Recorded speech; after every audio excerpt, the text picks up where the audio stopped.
जब घर में खाने के लिए बस एक रोटी हो और घर में हो एक माँ, एक बच्चा और एक बूढ़ी माँ, तब ठंड सिर्फ शरीर को नहीं जमाती, फैसलों को भी तोड़ देती है। ये कहानी है मूसलाधार बारिश में ठंड से लड़ती एक मजबूरी की।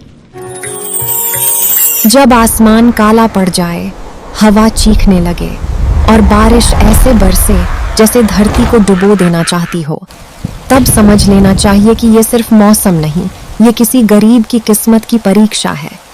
ये कहानी है उस रात की जब ठंड, बारिश और तूफान एक साथ मिलकर एक मजबूर परिवार के दरवाजे पर खड़े थे।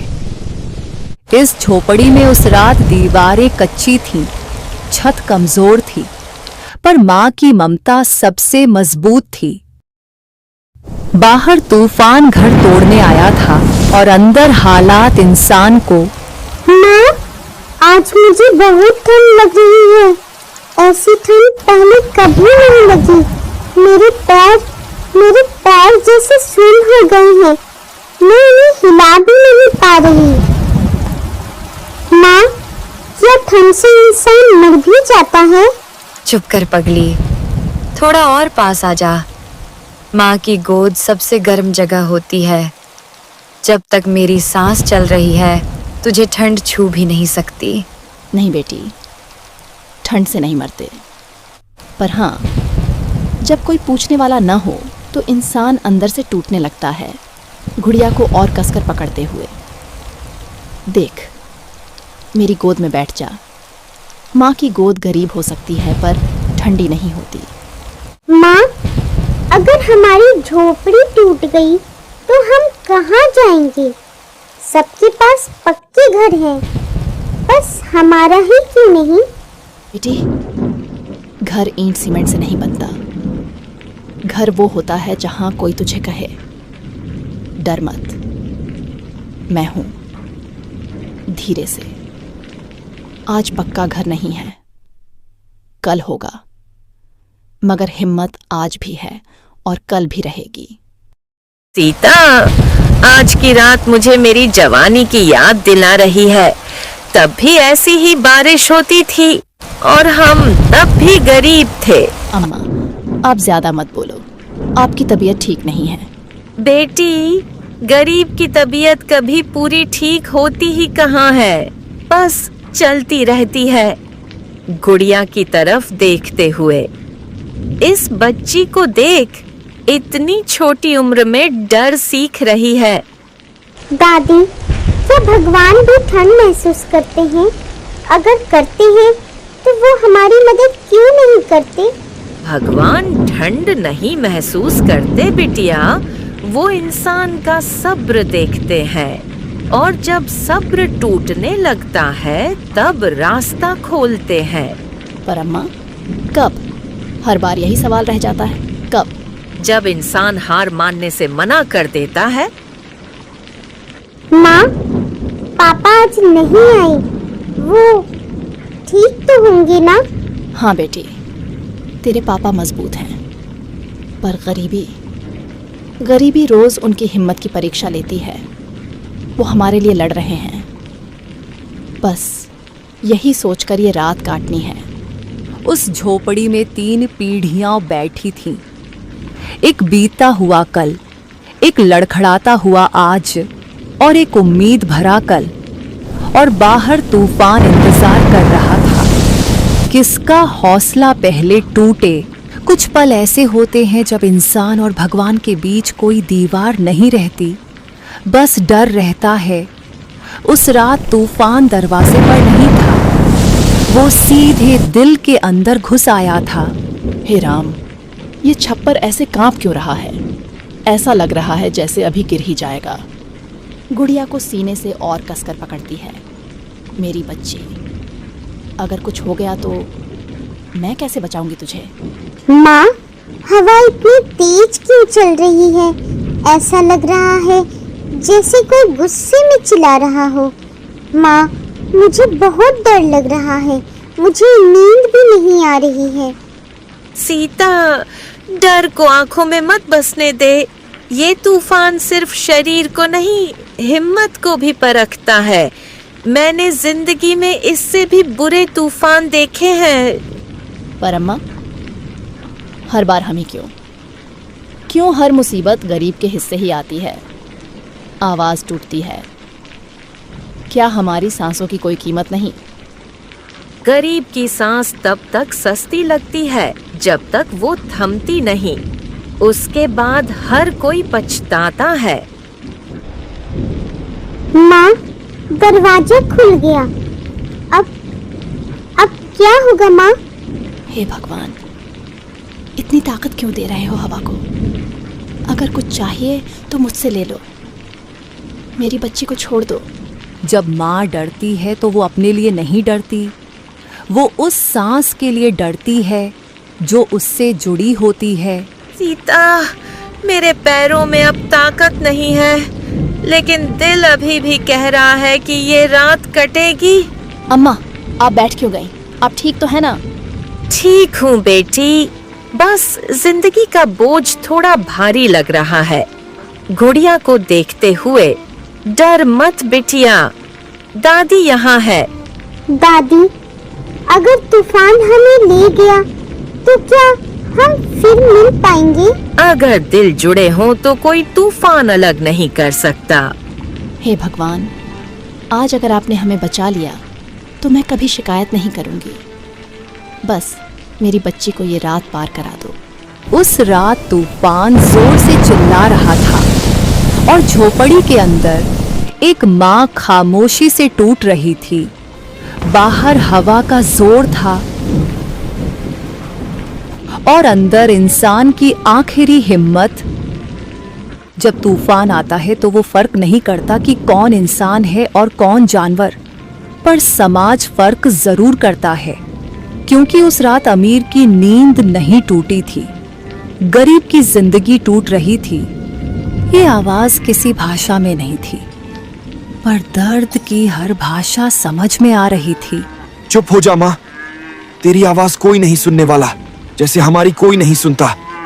बस आज की रात काट ले, सुबह सूरज निकला तो शायद हालात भी बदले। गरीब के पास ढकने को सिर्फ कपड़ा नहीं होता, उसके पास उम्मीद होती है जो हर रात भीग जाती है। हो जा बेटा, अगर तू जागा रहेगा तो ठंड और डर दोनों तुझे पकड़ लेंगे। माँ, पानी अंदर क्यों आ रहा है? हमारा घर क्यों रो रहा है? घर नहीं रो रहा बेटा, हमारी किस्मत रो रही है। उस रात हर झोपड़ी एक जैसी लग रही थी, डरी हुई, भीगी हुई और चुप। हे राम, अब तो पेड़ भी नहीं बचे जो हमें ढक लें। तूफान तो गुजर जाएगा, पर क्या हमारी जिंदगी भी कभी आसान होगी? कोई कैमरा नहीं था जो इस दर्द को रिकॉर्ड करता, कोई माइक नहीं था जो इन आवाजों को बड़ा बनाता।